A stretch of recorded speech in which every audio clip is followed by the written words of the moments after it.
Hey everybody, what's up, y'all? Welcome back to my channel. Tammy Talks here. It's been a while, but we are back to talk about Love and Marriage Huntsville, season 4, episode 15.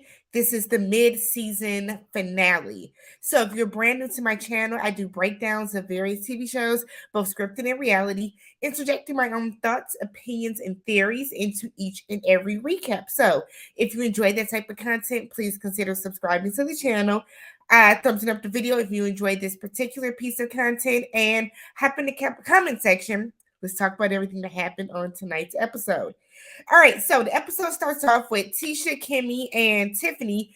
They're out rock climbing, at like one of those like indoor rock climbing situations. I've done this before. I am very much like Kimmy. I don't do heights. I don't like heights. I'm scared of heights. Not gonna do it. But even though Kimmy was terrified, even on the verge of like tears from like fear, she still climbed up the wall. She felt like she conquered a fear. She faced the fear head on, and she lives to see another day. I definitely didn't do it then, would not do it now, but it's good to see people face their fears, right? So we then hear them talking about the guys' trip, the Atlanta trip. What happened during the Atlanta trip? Whatever, right? It's a bunch of the same. This entire season, these first 15 episodes, have been chaotic, toxic, and then just full of bullshit, to be honest. I feel like nothing is really happening. Am I the only one that's feeling that way? Nothing is really happening on the show. But let's go. So Tiffany's telling them that Lewis was raging about sex. She feels that he's overreacting. She's wondering how much sex is too much sex. She feels she's giving him enough sex. She's wondering why he's still talking about this. She said that in return, Lewis is not really filling her up. So, like, I'm going out and, above and beyond to do all of this for you, but I'm not really getting anything back in return. And because of that, that could be why Tiffany doesn't feel like she needs to do anything more than what she's doing. That's a conversation, right? Let's have a conversation with Lewis. The two of you should talk so then we can get to the bottom of this. But whatever. So Tish invites them on the couples retreat with Dr. Francis. Tiffany is hoping that out of the trip she's able to get a honeymoon and a baby. And I said, "Oh, Tiffany, Lord have mercy." Kimmy's excited to go because she feels like Dr. Francis has worked miracles with Maurice because she was able to get a honeymoon. And it's like, Kimmy, don't you think it was an issue and a problem, a bit of a situation that your husband had to literally be told by a therapist to take you on a honeymoon? But all right. So we switch over to Melody. She's with her mom, Miss Van, and she's picking out some outfits because she's going to be hosting. There's a new outdoor amphitheater that's opening up in Huntsville, and it's a big deal because this amphitheater is going to bring in more money into the city. They can do more concerts. They can do more outdoor type of things. So it's a big deal for the it's a big deal for the city. It's a big deal for her because this is the very first weekend, the very first show. And by her, being asked to host, she's hoping that it turns into her doing bigger things. Her mom points out how it's unfortunate that her kids won't be able to be there because it's such a big day for her. Melody says that there needs to be more maturity on Martell's side. So while she would love for her kids to be there, they're not at a place yet where they are effectively co-parenting. They're not communicating. It's probably because the kids are old enough to like really talk and really explain and say what they need to say, express their needs. It's probably when you get over there, tell your daddy you got a headache, it's probably that type of stuff. Miss Van feels that Martell is still struggling with the mess that he's made, and that's why he's being so toxic right now. Because Melody points out, or she mentions, I should say, that she has these boundaries up. She's not ready to change her boundaries or relax her boundaries because she doesn't like the maturity that's coming from Martell's side. We saw this entire last season. It was both of you. It wasn't just Martell, it was both of you. Both of you need to have more maturity, more growth, more willingness to work with one another because you do have 4 kids and you guys are going to have to co-parent effectively so that y'all don't stunt these kids' emotional growth, right? So Martell is he goes to see Big Lou. He goes to see Lewis at work. And Martell says that he's taking his home builder test in 2 weeks. He doesn't know why he struggles with the test. He said that, he can build houses. He's been doing it for years. But when it comes to sitting down and taking the test, he freezes up. Some people just aren't good test takers, just like some people aren't good at interviews. But it doesn't mean that, you're not able to do the job. So hopefully Marcel is able to take the test.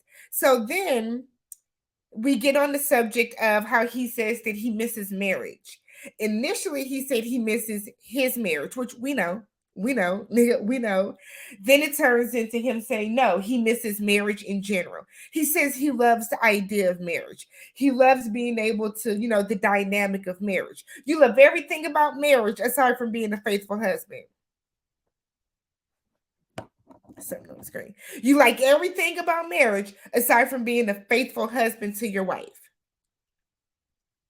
Okay. So then Lewis goes on this like Melody smear campaign that was very off-putting because Lewis, you don't know the ins and outs of their marriage. You don't know what happened. So the fact that Lewis is like, yeah, she's scorned, and because Martell mentions him and Melody not having communication, it automatically turns into she's scorned. She's using the kids as a pawn. She knows that that's the way to get to you, and it was for me, it was on some Lewis. Won't you mind your business and worry about your wife don't want to sleep with you? I didn't like it. It was tacky. It was off-putting. And I feel like it shows a lot about Lewis's character that you want to sit up here and bash this woman when you know nothing that happened in their marriage, right? Because even with you just looking at the show and being around them, you can tell that it's something on both sides. It's both of them. It's not just Melody is doing too much. It's not just Martell is doing too much. They're antagonizing each other at the expense of these kids. So for Lewis to get his big ass up here and sit here and talk about this woman like that was disgusting. I'm sorry, it was disgusting. So Martell goes on to say that Melody's heart is dark. I said, not dark. Jesus, like what a way to describe somebody. He said that her heart is dark. And the reason that Melody loses friends is not because she gets rid of these friends, it's because the friends get away from her because they know her character, they know her truth. They know they know the ins and outs of her. They end up getting to know the real her. And Martell tells Lewis that, you're going to find out soon enough too. It comes down to Melody and Martell it's like they want to claim the friends for themselves, right? So this is what happens when you're a couple and you go your separate ways and you guys have mutual friends. So it's like Melody wanted to claim Destiny. That didn't happen. It seems like Martell wants to claim Lewis, and he clearly won because Lewis don't, So he's clearly claiming. So it's like, let me say the most awful things I can say about this person so that in turn, this particular friend will be on my side. I want this friend to come over here with me. It's tacky, it's immature, it's late. It's like, what are you doing? It's pathetic, to be real. It's pathetic.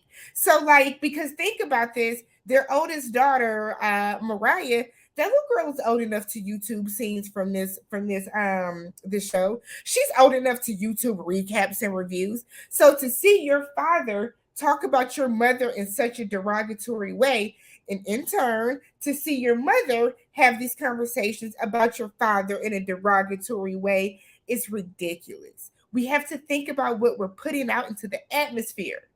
Think about it. Lewis, you're scorned. You're scorned because you're sexually frustrated and your wife clearly don't give a damn. I did not like that scene. I already was kind of, about Lewis, but that scene on top of last week when he said, let's pop their bottle and open them legs, it's given. Whoa. All right. So next up, we have a very, very cringeworthy, hard to watch, immature what the fuck conversation between Maurice and Kimmy. So Kimmy is telling Maurice about the retreat. She wants him to go. Maurice doesn't want to go. He thought that they got out of that kind of stuff. And Kimmy's like, what kind of stuff? He said, marriage, marriage talk. We're doing great. We have no issues. Kimmy said, I thought you would like it because we met with Dr. Francis before and you said that he was great. Maurice said, yeah, I've changed. Can't you tell? We went on the honeymoon. Kimmy said, yeah, you changed for the moment, but marriages have to go, or there's nothing wrong with the marriage kind of going on refreshes and reboots. It's just small tune-ups. A tune-up. You know what I mean? Let's work on what we have. Let's build upon how we've been going, what we've been going through, and see if we can, strengthen our bond. Maurice feels that this honeymoon is, excuse me, that this retreat is going to be them taking on other people's issues, marital issues. Yes, you're in a cabin or in a house, whatever. You're talking about, everyone is talking about their marital issues. They're talking about their troubles. You're gonna sometimes absorb that, especially if you're an empath type of person. But at the same time, it's also going to be of help to you because while the doctor is navigating these other people's um marital issues, you're going to start to get some of the tools that he's giving them. Some of that should sink into you, right? Maurice feels that they don't have any problems aside from the one issue that he has with Kimmy. He wants sex every day. Kimmy said that's excessive, and it is. That's excessive as fuck. But she said that even if she were to have sex with him every day, he would never be satisfied. She said they can have sex at 6 o'clock. He's pulling her pants down at 10 o'clock to have sex again. So it doesn't matter how much she gives him, he's never going to be satisfied with it. He said that in order for him to go, he'll make a proposition. If I agree to go, or I will agree to go if you agree to have sex twice a day, every day on the trip. Kimmy said no. Kimmy said, I will agree to have sex every day while we're on the trip. Now, even though Maurice just said he wants sex every day, Kimmy is agreeing to sex every day while they're on this trip. That's not enough for Maurice. He wants sex twice a day. Kimmy is saying that that's not going to happen. Maurice becomes a 15-year-old horny boy that got a little taste of something for the first time, and now he's obsessed with it and begins to pout.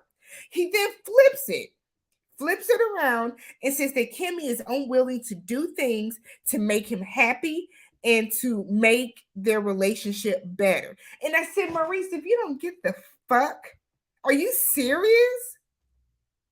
Are you serious, my guy? So that's where you decided to take it. You decided to take it to, because she doesn't do this, she doesn't want to make our relationship better. She doesn't want to make our marriage better. Oh God. Like that's a trash thing to say. So then we have Tip. Well, so then it finally comes down to, I'll go because you want me to, but I'm not gonna pack. Don't even worry about it. So what that told me is Maurice's feeling like now he has a license to cheat because his wife is not doing what he wants her to do sexually. And that's bullshit, and Maurice knows it is. I'm also mad at Kimmy for not, like, why did you cower to that? Why did you cower to that? So now if Maurice goes out and cheats, it's going to be, well, I told you that I wasn't giving enough sex. You weren't sexing me twice a day. And I, like, Maurice is going to cheat. Maurice is going to cheat, or he's already cheating to fulfill his need to have sex twice a day because Kimmy's not doing that. We have Tiffany and Lewis packing. Tiffany says she has to leave the trip early for some work calls. She has 2 cars she can't get out of. Lewis is like, is that 2 going to turn into 4? Tiffany says no. 2 cars. So Lewis wants to know if they're leaving together. We come together, we should leave together. I would think, so that it doesn't look away on this couple's retreat. Yes. So Lewis said he's hoping that the doctor can help them with their issues. Tiffany rolls her eyes. And I feel like That has to be frustrating for Lewis. That has to be frustrating. He keeps voicing his opinion. He keeps telling you what he needs from you. He keeps telling you what the issue is. And every time he tries to bring it up, you roll your eyes because you don't deem it as important. So then Tiffany goes on this little tirade rant about how, well, maybe I want something more and I want to be fulfilled mentally and all this other stuff. And she's rambling, right? And all I heard was, so as she's doing that, she then throws in, and then maybe the doctor will say, I need a baby. And I was Lewis. You have to have sex to have a baby. I hope Lewis and Tiffany do not return to the show. I hope they don't. I hope they don't. We then have Tisha packing. Tisha's lying to Marceau to get him to go on the retreat. Tisha, that should be the first inkling that something is wrong in your marriage. You can't even be honest with your husband. So she's pegging it as, oh, we're just going on a couple's trip with the other Scots and then Tiffany and Lewis. Marceau don't want Tiffany and Lewis to go. He don't want to be around them. Then after a while, it becomes maybe they are fun, but no one's going to argue on this trip. Maybe we should invite Martell so we can spice it up. And it's like,